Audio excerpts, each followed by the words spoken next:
વડોદરા શહેરના કલાલી વિસ્તારમાં આવેલ ચાણક્ય નગરીથી વેદાંત સાયન્સ તરફ જતા ટીપી સ્કીમ નંબર 51 હેઠળનો રોડ પહોળો કરવા સરકાર દ્વારા મંજૂરી આપવામાં આવી હતી। તેમ છતાં લાંબા સમયથી કેટલાક ખેડૂતો દ્વારા આ રોડ પર દબાણ કરવામાં આવતા વાહન વ્યવહાર અને વિકાસ કાર્યમાં અડચણો ઊભી થતી હતી। મહાનગરપાલિકાની દબાણ શાખાની ટીમ, ટીપી અધિકારી, પોલીસ બંદોબસ્ત, ફાયર બ્રિગેડ તથા જીઈબીની હાજરીમાં સંયુક્ત રીતે કાર્યવાહી કરી તમામ દબાણો દૂર કરવામાં આવ્યા। આ દરમિયાન કોઈ અનિચ્છનીય બનાવ ન બને તે માટે ચુસ્ત બંદોબસ્ત ખડકી દેવામાં આવ્યો હતો। રોડ ખુલ્લો થયો હતો। વાહન વ્યવહાર સરળ બનશે તેમજ વિકાસના કામોને વેગ મળશે।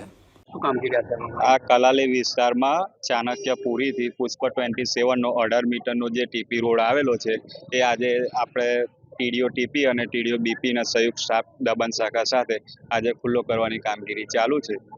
શું નામ તમારું? ગૌરવ પટેલ, બિલ્ડિંગ ઇન્સ્પેક્ટર। કેટલા સમયથી અહીંના લોકો નોટિસ આપવામાં આવી હતી?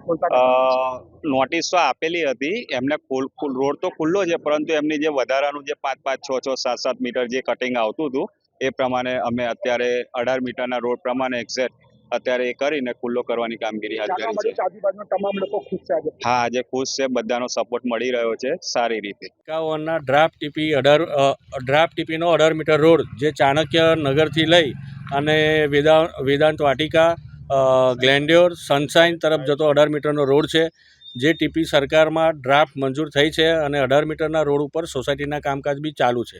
ઘણા ટાઈમથી આ રોડ ખુલી ગયો હોવા છતાં પણ એની ઉપર ગેટ, પતરા મારી તથા ઓડિયો બાંધી અને દબાણ કરવામાં આવ્યા હતા, જેને દબાણ આજે કોર્પોરેશન કમિશનર સાહેબ શ્રીના ઓર્ડરથી ટીપી શાખા, દબાણ શાખા, પોલીસ પ્રોટેક્શન અને ફાયરવાળા સાથે આજે આખી ટીમ આવી છે અને એમને સરસ રોડ ખોલવાની કામગીરી શરૂ કરી છે અને તે કામગીરીને અમે ખૂબ બિરદાવીએ છીએ। અને આ કામગીરીથી એની પાછળ આવેલી 8-10 સોસાયટી એટલે બધા થઈને 1000 મકાન એટલે 4000 લોકોનો આવવા જવાનો રસ્તાનું સરળીકરણ થશે, એ લોકોની સુલભતા વધશે અને એમાં ડ્રેનેજ પાણી મળશે।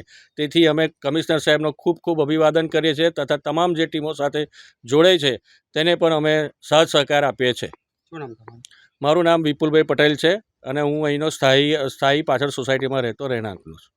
18 મીટરનો રોડ ખુલ્લો કરાતા 12,000 જેટલા રહીશોની સુવિધામાં વધારો થશે। સાથે જ દબાણ દૂર કરાતા રોડ ખુલ્લો થતાં સ્થાનિક રહીશોમાં ખુશી વ્યાપી હતી।